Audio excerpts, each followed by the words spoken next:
नमस्कार साथियों। आज हम जयपुर, जोधपुर, अजमेर विद्युत वितरण निगम लिमिटेड द्वारा जो 29 अगस्त 2018 को तृतीय पारी में तकनीकी सहायक भर्ती परीक्षा आयोजित की थी, उसका जो पेपर है वो हल करेंगे।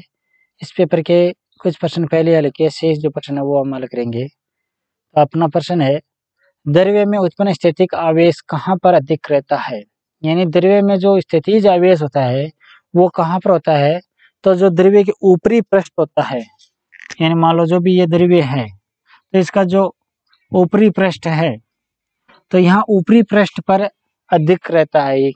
तो देखो ऑप्शन देखो, द्रव्य के ऊपरी पृष्ठ पर सही है, द्रव्य के तल में यानी नीचे नहीं, द्रव्य में समान रूप से वितरित होता है नहीं, द्रव्य के आयतन के केंद्र में नहीं, ए और बी दोनों। तो राइट आंसर क्या हो गया? ए, द्रव्य के ऊपरी पृष्ठ पर अधिकतम होता है। तो ए ऑप्शन इसका सही होगा।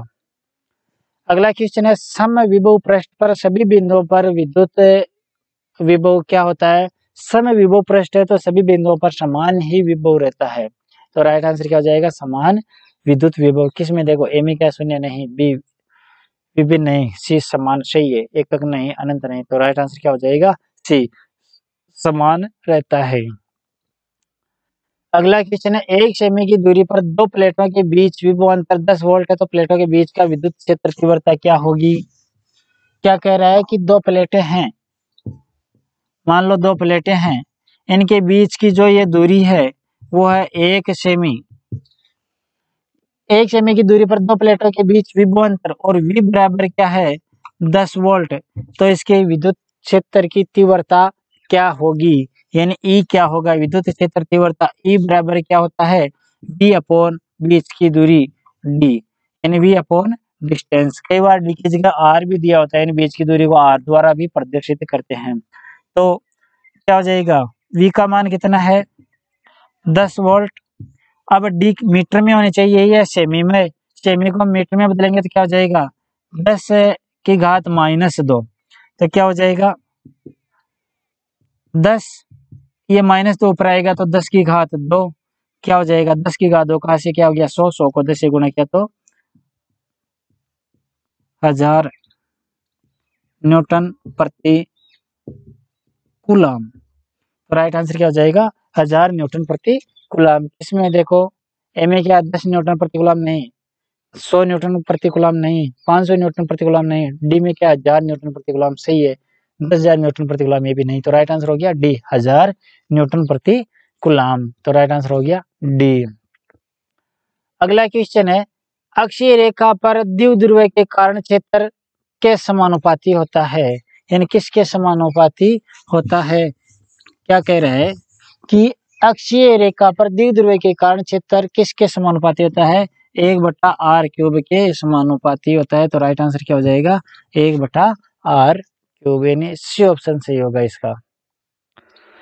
अगला क्वेश्चन है, एक ट्रिमर संधारित्र पर परिवर्तित संधारित्र है, यानी एक ट्रिमर है, ट्रिमर और फेडर है, ये दोनों ही वेरिएबल कैपेसिटर होते हैं, यानी ट्रिमर का हो चाहे फेडर का हो, ये दोनों ही वेरिएबल कैपेसिटर है। जो किस में प्रयुक्त होते हैं? ऑप्शन देखो, यानी ट्रिमर का प्रयोग कहाँ किया जाता है? सर्वश्रेष्ठ सुग्राह्यता के लिए एक रेडियो ट्यूनिंग में, यानी सुग्राह्यता बढ़ाने के लिए रेडियो ट्यूनिंग में सही है।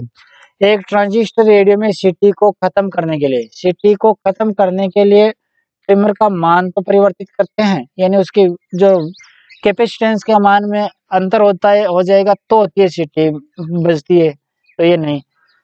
कई सौ पिकोफैरेड से मूल धारिता में परिवर्तित करना, यानी पिकोफैरेड को से मूल धारिता में परिवर्तित करना नहीं, इसके लिए तो हम समांतर में 2 या 4 या कैपेसिटर लगा देते हैं। विभिन्न स्टेशनों पर एक रेडियो स्टेशन को बदलने के लिए इसके लिए हम बैंक कैपेसिटर प्रयोग करते हैं। ये सभी। तो राइट आंसर क्या हो जाएगा? ए, सर्वश्रेष्ठ सुग्राह्यता के लिए एक रेडियो ट्यूनिंग में ट्रिमर का प्रयोग किया जाता है। ए ऑप्शन इसका सही होगा। अगला क्वेश्चन है, एक संधारित्र जो तुलनात्मक रूप से लंबे समय तक बैटरी से जुड़ा हुआ है, यानी एक कैपेसिटर है जो काफी समय तक बैटरी से जोड़ देते हैं। मान लो कोई बैटरी है,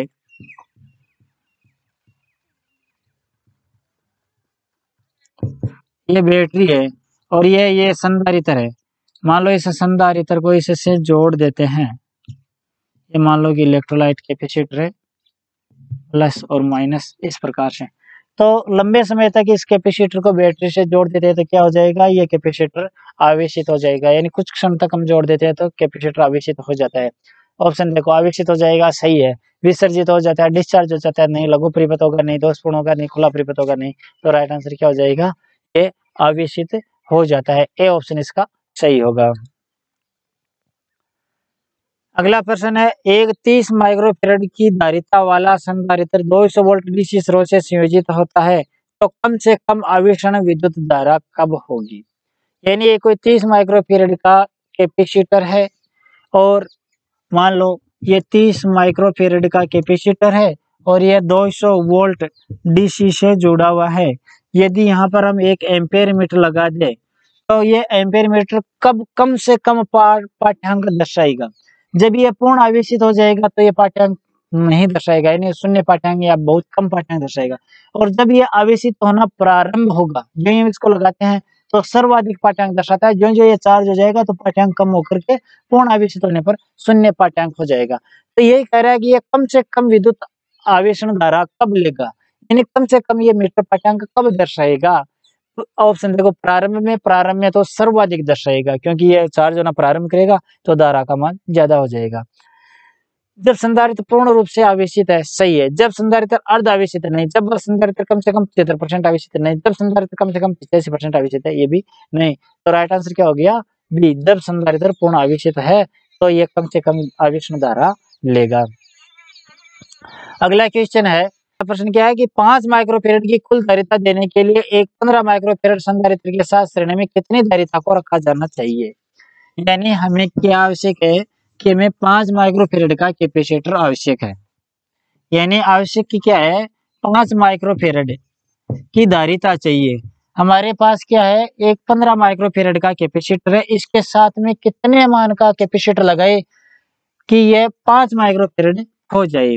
तो क्या होता है कि श्रेणी क्रम में, मान लो किस प्रकार से प्रश्न दे रखा है कि एक कैपेसिटर है, ये 15 माइक्रोफैराड का है, इसके साथ ये कितने मान का लगाए कि इनका कुल कैपेसिटेंस 5 माइक्रोफैराड हो जाए। ये कहना चाहता है ये कि एक कैपेसिटर 15 माइक्रोफैराड का, इसके साथ कितने मान का कैपेसिटर लगाए कि इनका कुल जो कैपेसिटेंस है वो 5 माइक्रोफैराड हो जाए। तो मान लो ये तो C1 और ये C2 और ये कुल कैपेसिटेंस हो गया CT। तो श्रेणी क्रम में यदि दो कैपेसिटर लगे हुए हैं तो कुल कैपेसिटेंस CT बराबर क्या होगा, देखो 1/CT बराबर 1/C1 प्लस 1/C2।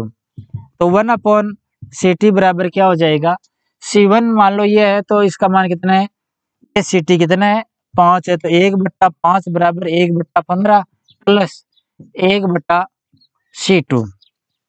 अब देखो इसको इधर ले आओ, या मान लो इसको यहीं रहने तो इसको इधर आ जाएगा, तो क्या हो जाएगा, पक्षांतर करेंगे तो क्या हो जाएगा 1/CT बराबर C2 बराबर 1/C2 बराबर क्या हो जाएगा 1/5 माइनस 1/15। इनका लघुत्तम कितना आ रहा है 15। तो 1/C2 बराबर लघुत्तम आ गया 15, 5 का भाग इसमें लगाया 3, 3 को 1 से गुणा किया 3, माइनस 15 का भाग 15 में 1, 1 को 1 से गुणा किया 1। तो क्या हो जाएगा 1/C2 बराबर क्या हो गया 3 माइनस 1 यानी 2/15। तो 1/C2 बराबर क्या हो जाएगा, या डायरेक्ट ले लेते हैं, पक्षांतर कर लेते हैं इसको। तो C2 बराबर क्या हो जाएगा 15/2। तो C2 का मान क्या हो जाएगा, 15 में 2 का भाग लगाओ तो 7.5। ये माइक्रोफैराड में है तो माइक्रोफैराड। तो राइट आंसर क्या हो जाएगा, जो ये कैपेसिटर है वो होगा 7.5 माइक्रोफैराड का। तो ये कैपेसिटर कितने मान का होगा 7.5 माइक्रोफैराड का। किस में है देखो, बी ऑप्शन में देखो 7.5 माइक्रोफैराड। अगला क्वेश्चन है, धारिता का विमीय सूत्र क्या है। कैपेसिटेंस का विमीय सूत्र क्या है, इसका एक अलग वीडियो मैंने, विमीय समीकरण किस प्रकार से बनाए जाते हैं, जो हमें इलेक्ट्रीशियन में जो रिक्वायर्ड होते हैं वो सभी विमीय सूत्र हल करने का एक अलग वीडियो भी बना रखा है मैंने। उसमें सारे जो विमीय समीकरण है वो हल करके बताए गए हैं। तो इसमें केवल धारिता का पूछा है, तो धारिता का विमीय समीकरण क्या होता है, m की पावर -1, l की पावर -2, 2 e की पावर 4, a की पावर -2। तो ये इसको मझले कोष्ठक से सॉरी बड़े कोष्ठक से गुणा किया जाता है। तो द्विमीय समीकरण क्या हो जाएगा कैपेसिटर का यानी धारिता का m की पावर -1 l की पावर -2 t की पावर 4 a की पावर -2। तो किस में देखो m की पावर 1 -1 l की पावर -2 t की पावर 4 a की पावर -2 डी ऑप्शन में देखो तो राइट आंसर क्या हो जाएगा डी। अगला क्वेश्चन है परिपथ भंजक में आर्क के बुझाने के लिए नियोजित माध्यम है यानी जो सर्किट ब्रेकर है उसमें आर्क बुझाने के लिए क्या प्रयोग किया जाता है। ऑप्शन देखो SF6 यानी सल्फर हेक्साफ्लोराइड सही है, इसका प्रयोग किया जाता है। तेल इसका भी प्रयोग किया जाता है। वायु एसीबी में होता है सही है। निर्वात ये भी होता है। तो उपरोक्त सभी यानी जो दे रखे हैं वो सभी जो सर्किट ब्रेकर है इसमें आर्क आर्क को बुझाने के लिए प्रयोग करते हैं। तो ई ऑप्शन इसका सही होगा उपरोक्त सभी। अगला प्रश्न है निम्न में से कौन से परिपथ बंधन EHT अनुप्रयोग के लिए उपयुक्त होता है यानी एक्स्ट्रा हाई टेंशन में किस प्रकार के सर्किट ब्रेकर प्रयोग किए जाते हैं। ऑप्शन देखो एयर ब्लास्ट परिपथ विच्छेदक, स्मूथ तेल परिपथ विच्छेदक है, न्यूनतम तेल परिपथ विच्छेदक है, SF6 यानी सल्फर हेक्साफ्लोराइड तेल परिपथ विच्छेदक है। बी और सी दोनों। तो राइट आंसर क्या हो जाएगा SF6 यानी सल्फर हेक्साफ्लोराइड प्रकार के जो सर्किट ब्रेकर है वो काम में लिए जाते हैं। तो डी ऑप्शन इसका सही होगा SF6 से। अगला प्रश्न है परिपथ भंजकों में आर्किंग संपर्क किसके बने होते हैं। जो परिपथ को ऑन या ऑफ करते हैं वो संपर्क किसके बने होते हैं। ऑप्शन देखो पोर्सिलिन नहीं, तांबा टंगस्टन मिश्र धातु सही है, एल्यूमिनियम मिश्र धातु नहीं, इलेक्ट्रोलाइटिक ताम्र नहीं, नाइक्रोम नहीं। तो राइट आंसर क्या हो जाएगा बी तांबा टंगस्टन मिश्र धातु के जो आर्किंग संपर्क है यानी ऑन ऑफ वाले संपर्क है वो बने होते हैं। तो राइट आंसर हो गया बी तांबा टंगस्टन मिश्र धातु। अगला प्रश्न है निम्न में से कौन सा कथन फ्यूज के बारे में सही है यानी फ्यूज के बारे में जो दे रखे इनमें से कौन सा कथन सही है। ऑप्शन देखो ये डिटेक्शन और इंटरफेरेंस का कार्य करता है यानी ये जोड़ने और तोड़ने का काम करता है। से फ्यूज के द्वारा हम यानी परिपथ को फ्यूज को हम जोड़ देते हैं तो जोड़ता है, अलग हटा देते हैं तो अलग परिपथ को ओपन कर देता है सही है। यह 0.002 सेकंड या से नीचे पर चलता है यानी परिपथ में दोष हो जाने पर जो HRC फ्यूज है वो बहुत कम समय लेता है। तो ये भी सही है कि यह बहुत कम समय यानी 0.002 सेकंड या इससे कम समय में भी परिपथ को तोड़ देता है सही है। अगला इसे ऑपरेशन के बाद मैनुअली रूप से बदला जा सकता है यदि फ्यूज परिपथ को तोड़ देता है तो इसके बाद इसे जो किटकेट या पुनः तार स्थापित फ्यूज है इसमें हम वापस बदल देते हैं यानी उसको मैनुअली रूप से बदल देते हैं। ये भी सही है। अगला प्रश्न है यह ऑपरेशन संचालन सामग्री के हीटिंग लक्षण पर आधारित होता है यानी यह विद्युत धारा के उसमें प्रभाव पर कार्यरत होता है। ये भी सही है यानी विद्युत धारा के उसमें प्रभाव पर यह काम करता है यानी फ्यूज है। कई बार पूछ लेते हैं कि ऑपरेटिंग सिद्धांत क्या होता है तो इसका हीटिंग प्रभाव होता है यानी विद्युत धारा के उसमें प्रभाव पर काम करता है। कई बार पूछ लेते हैं फ्यूज की रेटिंग किस में की जाती है तो एम्पियर में की जाती है। तो इसका राइट आंसर क्या हो जाएगा उपरोक्त सभी यानी ये सभी। अगला प्रश्न है सर्किट ब्रेकर में संपर्क अलगाव के त्वरित बाद अस्तित्व में आने वाले करंट को क्या कहा जाता है यानी सर्किट ब्रेकर है वो कई बार ट्रिप कर देता है तो जो ही उसके संपर्क अलग अलग होते हैं तो त्वरित बाद में आने वाला करंट को क्या कहते हैं ब्रेकिंग करंट कहते हैं। तो देखो किसमें है रिसाइटिंग करंट नहीं, सर्ज करंट नहीं, ब्रेकिंग करंट सही है, रिकवरी करंट नहीं, जनरेट करंट नहीं। तो राइट आंसर क्या हो गया सी ब्रेकिंग करंट है। अगला प्रश्न है अगर डी फ्यूज तार का व्यास है तो फ्यूजिंग करंट किसके अनुपात में होगा यानी डी फ्यूज का व्यास है तो फ्यूजिंग करंट क्या हो जाएगा डी की घात 3/2 डी की घात 3/2। तो राइट आंसर क्या हो जाएगा डी की पावर 3/2 किस में है सी ऑप्शन में देखो तो डी की पावर 3/2 सी ऑप्शन इसका सही होगा।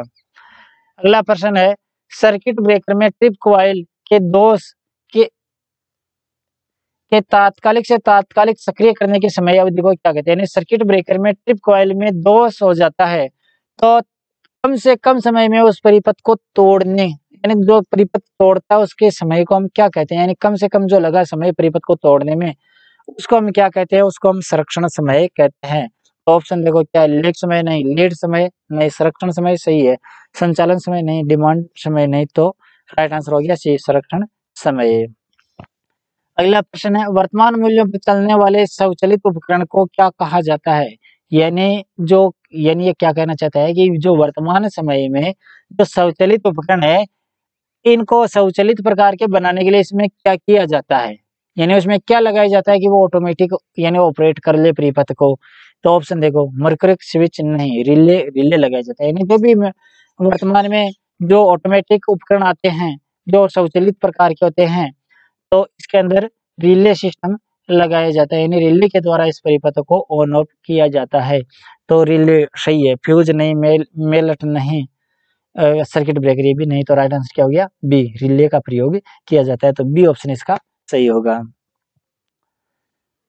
अगला प्रश्न है, निम्न में से कौन सी circuit breaker pneumatic operating mechanism का उपयोग नहीं करता है, यानी कौन सा जो सर्किट ब्रेकर है जो न्यूमेटिक ऑपरेटिंग मैकेनिज्म का उपयोग नहीं करता है। ऑप्शन देखो, एयर ब्लास्ट सर्किट ब्रेकर नहीं, SF6 ब्लास्ट सर्किट ब्रेकर भी नहीं, एयर सर्किट ब्रेकर नहीं, ब्लैक ऑयल सर्किट ब्रेकर सही है, ऑयल यानी OCB, इनमें से कोई नहीं। तो राइट आंसर क्या हो गया, D, black oil circuit breaker. अगला प्रश्न, ट्रांसफार्मर का अंतर्भाग से बनाया जाता है, यानी ट्रांसफार्मर है इसका आंतरिक जो भाग होता है, जो कोर होती है, वो किसकी बनाई जाती है। तो कुंडलन के बारे में पूछ ले तो इनेमल्ड कमर तार की बनाई जाती है। ये कोर के बारे में पूछा, अंतर्भाग कहाँ से हो गया, कोर, तो कोर किसके बनाई जाती है, सिलिकॉन स्टील की। तो राइट आंसर क्या हो जाएगा, सिलिकॉन स्टील। किस में देखो, बी ऑप्शन में देखो, सिलिकॉन स्टील। तो राइट आंसर हो गया बी, सिलिकॉन स्टील। अगला प्रश्न है, पावर ट्रांसफार्मर की क्षमता पर निर्भर करती है, यानी ट्रांसफार्मर की जो क्षमता होती है यानी दक्षता होती है वो क्या होती है। तो ट्रांसफार्मर की दक्षता 90% से 98% तक होती है, 90% से 98% तक होती है। और इसमें पावर ट्रांसफार्मर की क्षमता पूछी है, तो यानी ये दक्षता के बारे में पूछे तो भी सही है और क्षमता के बारे में पूछे तो भी सही है। तो राइट आंसर क्या हो जाएगा, 98%, यानी बी ऑप्शन इसकी राय सही होगा कि 98% लगभग होती है। 100% तो किसी में नहीं होते, केवल आदर्श ट्रांसफार्मर की हम कह सकते हैं। यदि आदर्श ट्रांसफार्मर के बारे में पूछता तो 100% होता, जबकि इसमें केवल सीधा ही पूछा पावर ट्रांसफार्मर की, तो बी ऑप्शन इसका सही होगा। अगला प्रश्न है, ट्रांसफार्मर में चुंबकीय कोर का उपयोग करने का मुख्य उद्देश्य क्या है, यानी ट्रांसफार्मर है इसके अंदर जो कोर लगाई जाती है वो चुंबकीय प्रकार की क्यों लगाई जाती है, यानी जो चुंबकीय प्रवाह में सुगमता प्रदान, यानी इसके अंदर से चुंबकीय पथ प्रवाहित हो सके। तो ट्रांसफार्मर में चुंबकीय कोर का उपयोग करने का मुख्य उद्देश्य क्या है। ऑप्शन देखो, एडी करंट प्रवाह के नुकसान को रोकना, चुंबकीय हिस्टैरिसीस को दूर करना, लोहे के नुकसान को कम करना, सामान्य चुंबकीय प्रवाह के अभाव को कम करना, यानी चुंबकीय पथ प्रवाह प्रदान करना होता है। ये सामान्य चुंबकीय पथ प्रवाह के अभाव को बढ़ाता है, तो यानी पथ प्रवाह करना प्रदान करना, यानी चुंबकीय प्रवाह के लिए पथ प्रदान करना, यानी चुंबकीय प्रवाह के जो विरोध होता है उसको कम करना। तो राइट आंसर क्या हो जाएगा, डी, सामान्य चुंबकीय प्रवाह के अभाव को कम करना, यानी जो प्रवाह में जो विरोध होता है उसको कम करने के लिए कोर प्रयोग करते हैं, यानी चुंबकीय पथ प्रवाह प्रदान करना होता है मेन इसका उद्देश्य। तो डी ऑप्शन इसका सही होगा। अगला क्वेश्चन है, 3 में से 2 फेज के रूपांतरण के लिए निम्न में से कौन सा कनेक्शन को प्राथमिकता दी जाती है, यानी 3 फेज से 2 फेज में परिवर्तित करने के लिए स्कॉट और टीटी कनेक्शन यानी टीजर ट्रांसफार्मर प्रयोग किया जाता है, स्कॉट और टीजर ट्रांसफार्मर। तो ऑप्शन देखो, स्कॉट सही है, डबल स्कॉट नहीं, स्टार नहीं, डबल स्टार डेल्टा नहीं, ये सभी। तो राइट आंसर क्या क्या हो गया, स्कॉट संयोजन प्रयोग किए जाते हैं। तो ए ऑप्शन इसका सही होगा। अगला प्रश्न है, स्कॉट कनेक्शन या टीजर कनेक्शन यानी टी कनेक्शन का क्या, टीजर कनेक्शन में क्या होता है, यानी स्कॉट कनेक्शन या टीजर कनेक्शन टीजर ट्रांसफार्मर में क्या होता है। ऑप्शन देखो, टेपिंग की आवश्यकता नहीं होती है, नहीं होती है, सही है, ये गलत है। दोनों ट्रांसफार्मर में प्राथमिक 50% पर टेप होते हैं, नहीं होते हैं, यानी एक ट्रांसफार्मर पर तो 86% होते हैं, दूसरे पर 50% पर टेप होता है, तो ये भी नहीं होगा। दोनों ट्रांसफार्मर की प्राथमिक 86 पर टेप होती है, ये भी नहीं। एक ट्रांसफार्मर का प्राथमिक 86 पर व दूसरे का 50 पर टेप होता है, ये सही है, यानी एक ट्रांसफार्मर का प्राथमिक 86% पर और दूसरे का 50% पर टेप होता है, सही है। एक ट्रांसफार्मर का प्राथमिक 50 पर और दूसरे का 86 पर टेप होता है, ये भी नहीं, यानी ये विपरीत हो गया। तो डी ऑप्शन इसका सही होगा कि एक ट्रांसफार्मर का प्राथमिक 86% पर टेप होता है, दूसरे का 50% पर टेप होता है। तो डी ऑप्शन इसका सही होगा। तो राइट आंसर हो गया डी। अगला प्रश्न है, एक वितरण ट्रांसफार्मर 100 kVA पर मूल्यांकित किया जाता है तो वह कितनी अधिकतम सक्रिय शक्ति का की आपूर्ति कर सकता है। यानी कोई ट्रांसफार्मर है जो 100 केवीए का है, यानी आभासी शक्ति उसकी क्या है, 100 केवीए। ये कह रहा है कि कितनी अधिकतम शक्ति प्रदान कर सकता है।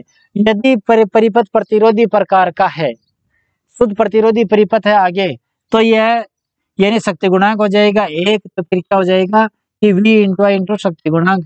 तो जो 100 केवीए है उसको 1 से गुणा करेंगे तो वापस 100 केवीए की जगह यानी किलोवाट आ जाएगा। तो वास्तविक शक्ति कितनी हो सकती है इसकी, यानी अधिकतम कितनी हो सकती है, 100 किलोवाट तक, और वो भी किस में, प्रतिरोधी प्रकार का। आगे जो शक्ति गुणांक है वो यदि इकाई है तो अधिकतम सक्रिय शक्ति की आपूर्ति कर सकता है वो 100 किलोवाट तक की प्रवाह यानी आपूर्ति दे सकता है। तो सी ऑप्शन इसका सही होगा, 100 किलोवाट। अगला प्रश्न है, ट्रांसफार्मर में आर्द्रता के प्रवेश को रोकने के लिए ब्रीदर में निम्न में से कौन सी सामग्री का उपयोग किया जाता है। इन्हें ट्रांसफार्मर में नमी रोकने के लिए ब्रीदर में क्या रखा जाता है, ब्रीदर में सिलिका जेल रखी जाती है। तो ऑप्शन देखो, कॉपर सल्फेट नहीं, सोडियम क्लोराइड नहीं, सोडियम सिलिकेट नहीं, सिलिका जेल से, पोटेशियम क्लोराइड नहीं।